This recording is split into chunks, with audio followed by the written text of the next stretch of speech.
Jemaat yang Tuhan Yesus kasihi, kita patut bersyukur kepada Tuhan.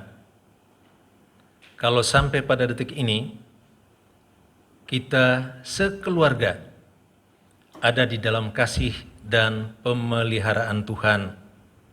Mengapa dikatakan demikian? Karena kalau kita mengamati, mempelajari situasi dan kondisi akhir-akhir ini, begitu banyak hal yang dapat merusak kehidupan manusia, yang menghilangkan damai sejahtera dalam hidup dan kehidupan manusia.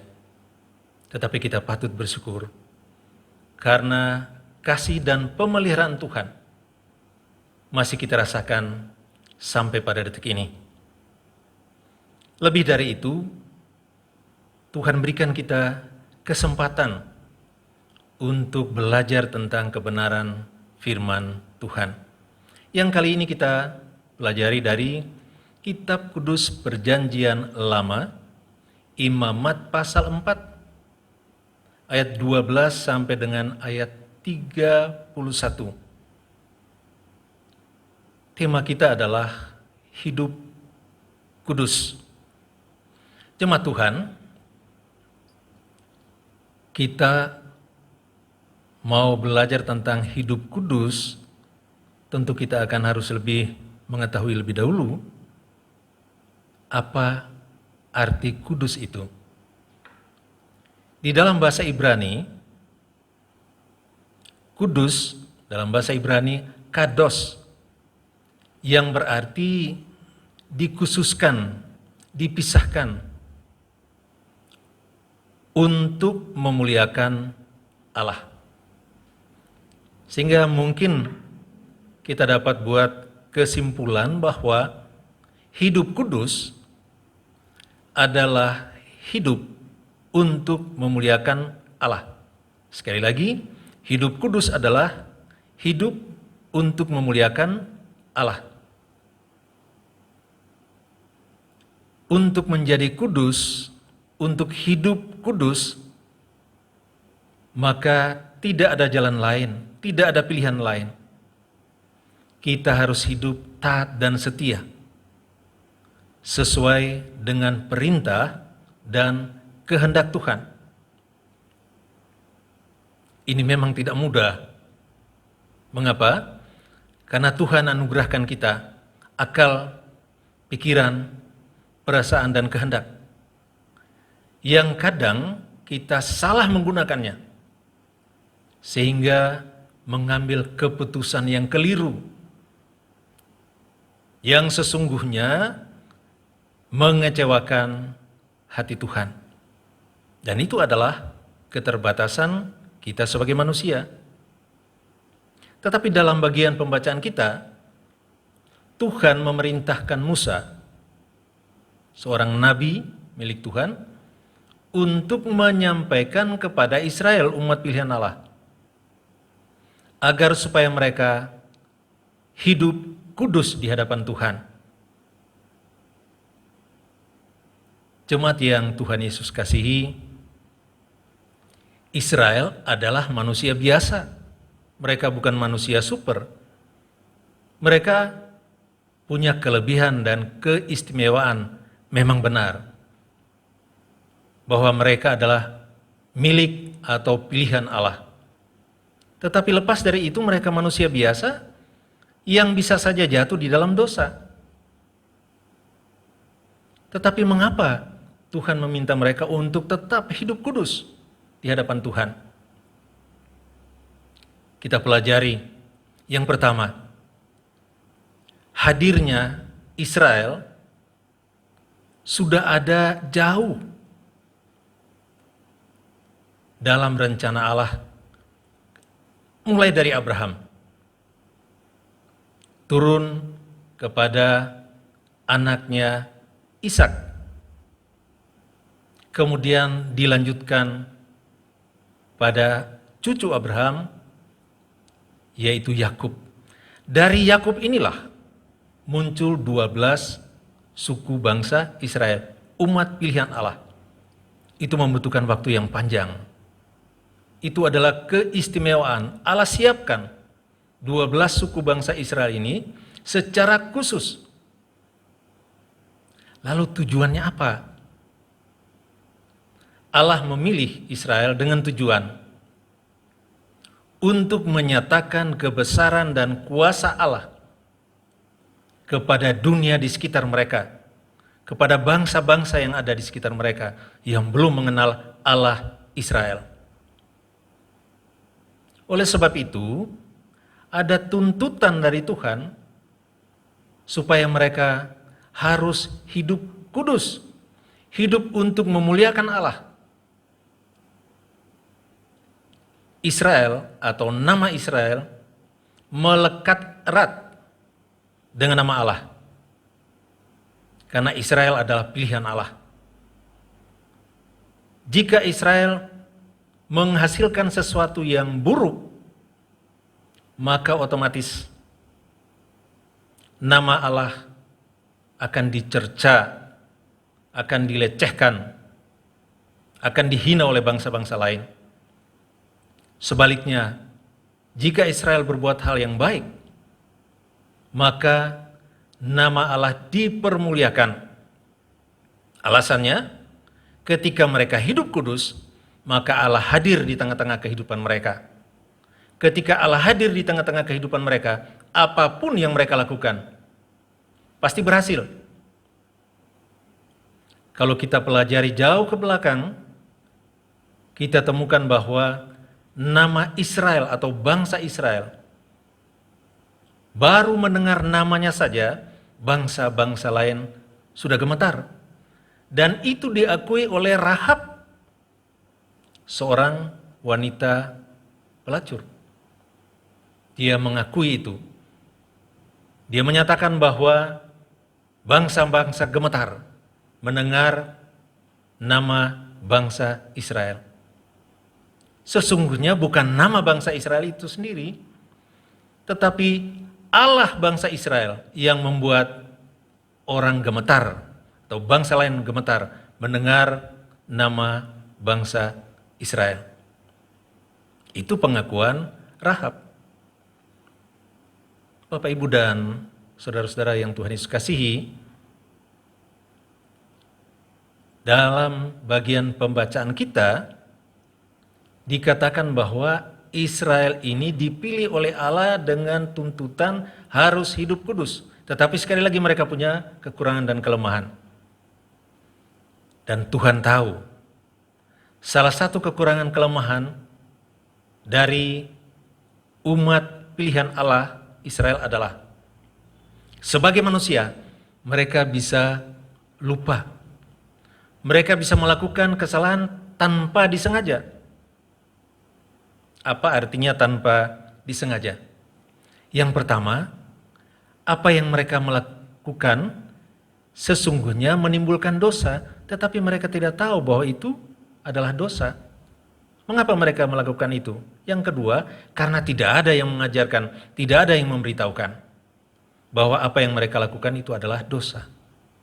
Yang ketiga, bisa saja mereka punya niat yang baik, tetapi berakibat fatal. Contoh, membela diri tetapi berakibat kematian bagi orang yang menyerang mereka. Itu adalah sesuatu yang mereka tidak sengaja, di luar kemampuan mereka. Tuhan Allah masih memberikan toleransi kepada umat Israel, tetapi dengan catatan mereka harus membawa kurban penebus dosa. Dalam Imamat pasal 4, dikatakan ada 4 kategori atau golongan yang melanggar. Yang pertama adalah imam. Imam yang diurapi.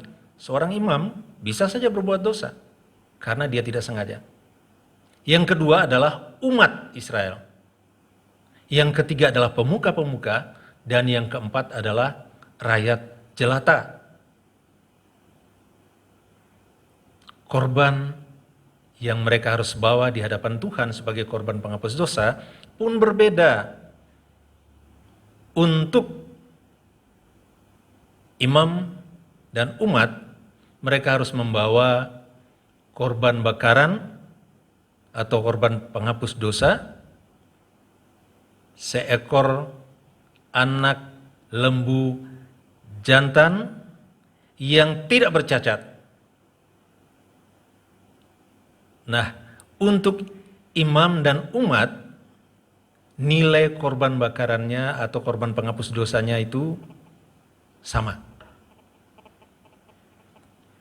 Kalau kita pelajari dengan baik di dalam bagian pembacaan kita, data di dalam Perjanjian Lama dikatakan bahwa jumlah orang Israel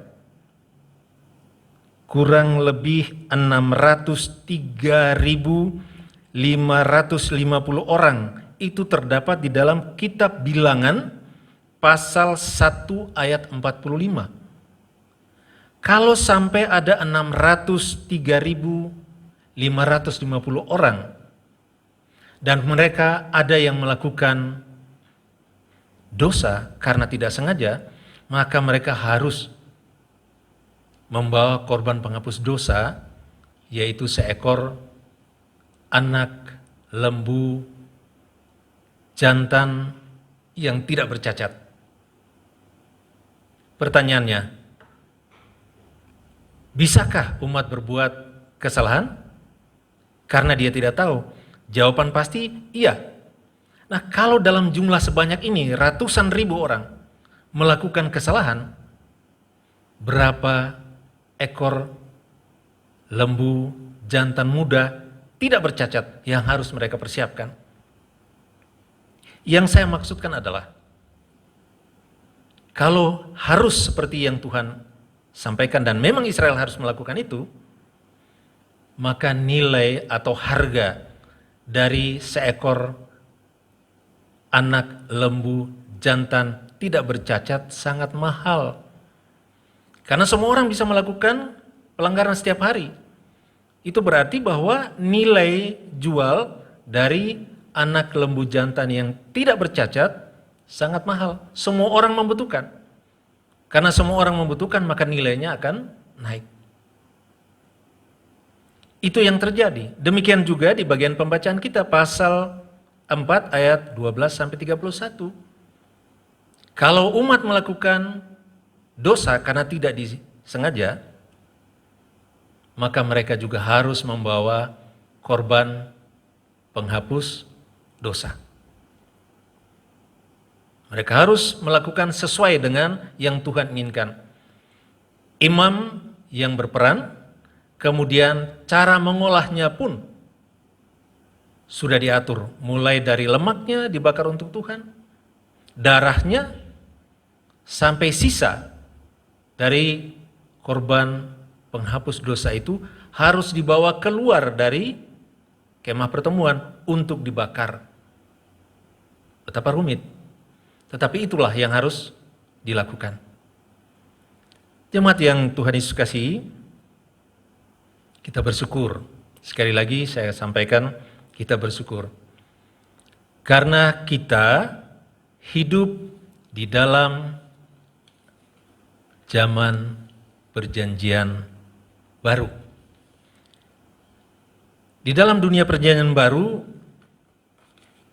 kita yang berdosa tidak perlu lagi untuk menyiapkan kurban persembahan seperti di dalam perjanjian lama.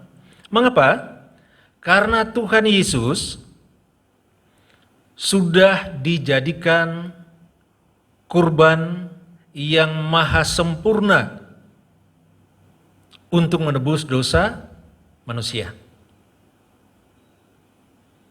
Dikatakan di dalam Alkitab, apa yang Tuhan Yesus lakukan sekali untuk seterusnya. Dan itu berlaku untuk semua orang yang percaya kepada Tuhan Yesus. Nah, bagaimana kalau kita bandingkan Israel perjanjian lama dengan kita saat ini?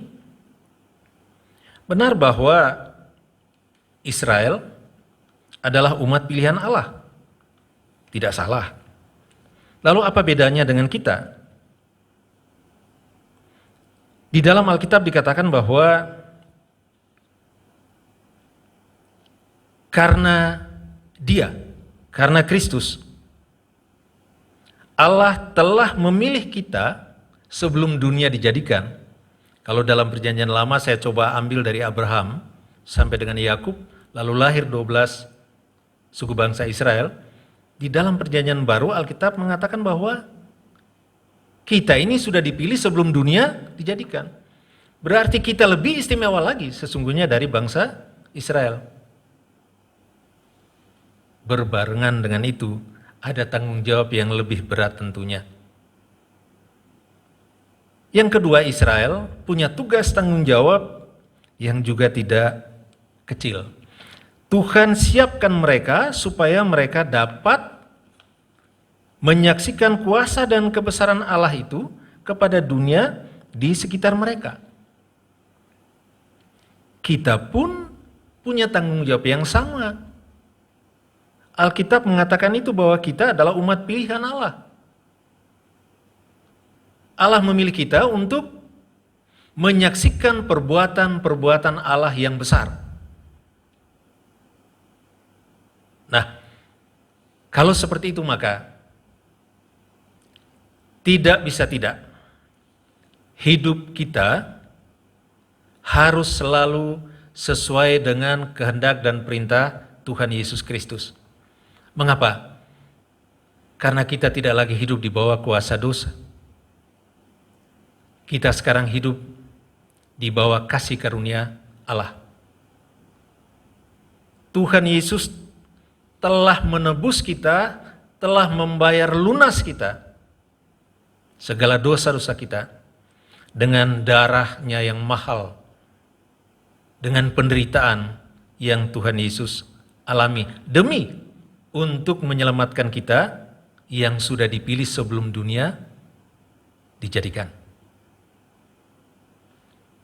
Karena itu, jemaat sekalian yang Tuhan Yesus kasihi, kita punya tugas dan tanggung jawab yang besar di tengah-tengah hidup ini.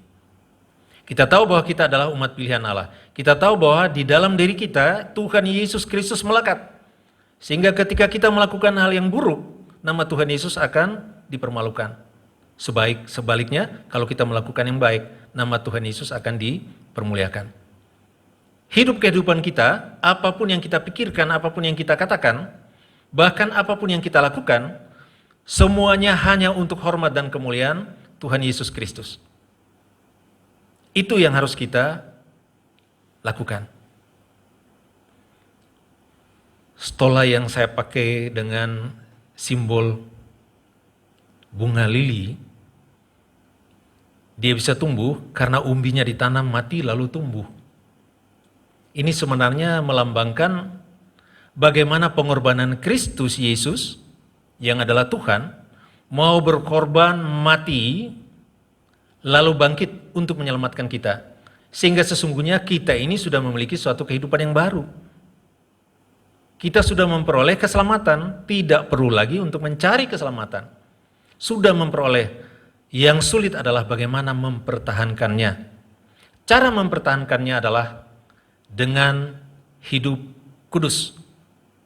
Hidup kudus sekali lagi adalah hidup yang sesuai dengan perintah dan kehendak Tuhan. Apakah sulit? Tidak. Sejauh kita mau merendahkan hati, pikiran, kehendak kita di hadapan Tuhan, maka roh Allah akan bekerja dan yang terbaik yang kita peroleh. Allah akan terus menyertai hidup dan kehidupan kita, sehingga apapun yang kita lakukan, semuanya pasti berhasil. Tantangan hidup apapun termasuk yang kita alami di saat-saat akhir-akhir ini, walaupun kelihatannya menakutkan, dan memang menakutkan, tetapi kalau kita tetap berpaut kepada Kristus Yesus Tuhan, kita akan menjadi pemenang, sebagaimana Allah memberikan kemenangan-kemenangan kepada Israel di dalam segala perjuangan hidupnya. Jemaat yang Tuhan Yesus kasihi, mari hidup yang Tuhan anugerahkan kepada kita, kita pakai mengisinya dengan kekudusan hidup, supaya dalam hidup kita nama Tuhan senantiasa dipermuliakan. 1 Petrus 1 ayat 16 mengingatkan semua kita, sebab ada tertulis, kuduslah kamu, sebab aku kudus. Tuhan Yesus memberkati kita semua. Amin.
Jemaat Tuhan, mari kita rendahkan hati, kita berdoa. Bapa di sorga, tidak pernah berhenti kami menaikkan puji syukur kami kepada Tuhan. Karena kami tahu siapa kami di hadapan Tuhan, tetapi Tuhan begitu baik untuk terus peduli memberkati hidup dan kehidupan kami sampai saat ini. Kami datang kepada Tuhan, kami bersyukur untuk firman Tuhan yang boleh menguatkan kami. Di tengah-tengah kehidupan yang sungguh-sungguh membuat kami khawatir, tetapi kebenaran firman Tuhan mengingatkan kami agar tetap hidup dalam kekudusan Tuhan. Kehidupan ini harus kami jalani dalam takut akan Tuhan.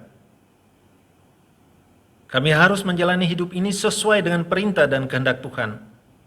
Memang sulit, karena kami punya kehendak, kami punya keinginan. Tuhan tolong kami semua, supaya dengan kuasa Roh Kudus, kami boleh tetap taat dan setia untuk melakukan segala yang baik sebagaimana yang Tuhan inginkan dalam hidup dan kehidupan kami. Supaya kekudusan itu tetap kami pertahankan. Kami diberkati oleh Tuhan untuk menjadi saksi Tuhan. Nama Tuhan juga boleh dipermuliakan. Kesempatan indah kami datang kepada Tuhan untuk mendoakan keluarga kami masing-masing. Tuhan Yesus pelihara berkati kami semua. Sebagai orang tua, sebagai anak di tengah-tengah keluarga. Kami butuh Tuhan. Kami butuh penyertaan Tuhan Yesus, kami butuh berkat Tuhan Yesus dalam hidup kehidupan kami. Kami tahu bahwa pergumulan baik yang ada dalam pribadi kami, keluarga kami, bahkan ada di tengah-tengah kehidupan kami, tidak akan pernah lepas selama kami ada di dunia ini. Tetapi kami juga yakin dan percaya bahwa kuasa Tuhan itu juga tidak akan pernah meninggalkan kami. Karena kami punya Tuhan Yesus, Allah Immanuel, yang tidak pernah meninggalkan kami. Tolong kami Bapa di sorga, berkati, pelihara, dan lindungi semua kami. Baik kami yang ada di tengah-tengah keluarga kami maupun anggota keluarga kami, yang harus terpisah jauh, karena tugas panggilan belajar, tugas panggilan kerja. Berkati mereka sebagaimana Tuhan berkati kami. Kami berdoa kiranya Tuhan memberkati hamba-hamba Tuhan, khususnya gereja milik Tuhan GPIB Bethesda Sidoarjo. Para pendeta, anggota majelis, penatua diaken, semua yang Tuhan pilih untuk melayani di dalam pelayanan gereja milik Tuhan ini. Tuhan berkati pribadi dan keluarga mereka masing-masing. Bapa di sorga, kami juga mau membawa negara dan bangsa kami dengan situasi dan kondisi seperti ini. Kami tidak bisa berbuat banyak karena kami penuh dengan keterbatasan. Tetapi kami punya Tuhan Yesus, karena itu kami datang dalam doa kami mohon Bapa di sorga, berkati mereka yang telah Tuhan pilih, utus untuk memimpin negara dan bangsa kami. Presiden dan semua yang membantu dalam situasi kondisi seperti ini. Berikan mereka hikmat, kekuatan, kemampuan, bahkan keselamatan. Situasi negara dan bangsa kami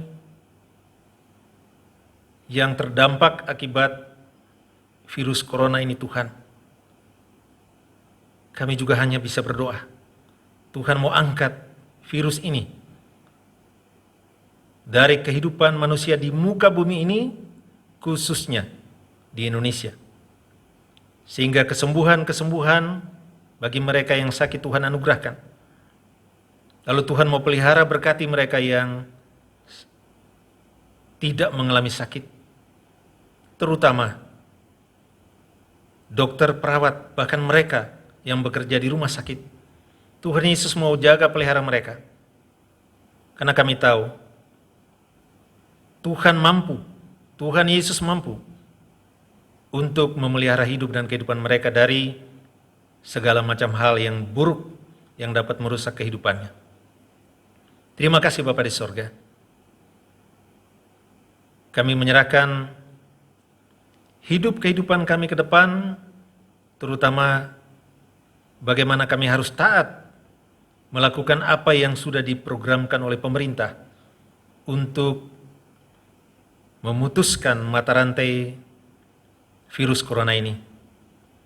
Berkati aparat keamanan, baik Polri maupun TNI, sehingga mereka dapat melakukan tugas tanggung jawab mereka dengan baik. Terima kasih Bapa di sorga.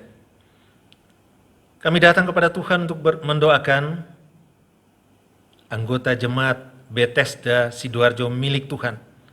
Pelihara berkati kami semua ya Tuhan. Jauhkan kami dari segala hal yang dapat menghilangkan damai sejahtera kami. Jauhkan kami dari sakit, penyakit, bahkan maut sekalipun. Supaya kami tetap ada di dalam kasih dan pemeliharaan Tuhan. Bapa di sorga, inilah doa permohonan dan ucapan syukur kami. Kami alaskan semuanya di dalam iman percaya kami akan Yesus Kristus Tuhan, yang sudah mengajar kami berdoa. Bapa kami yang di sorga, dikuduskanlah namamu, datanglah kerajaanmu, jadilah kehendakmu di bumi seperti di sorga. Berikanlah kami pada hari ini makanan kami yang secukupnya, dan ampunilah kami akan kesalahan kami, seperti kami juga mengampuni orang yang bersalah kepada kami. Dan janganlah membawa kami ke dalam pencobaan, tetapi lepaskanlah kami daripada yang jahat.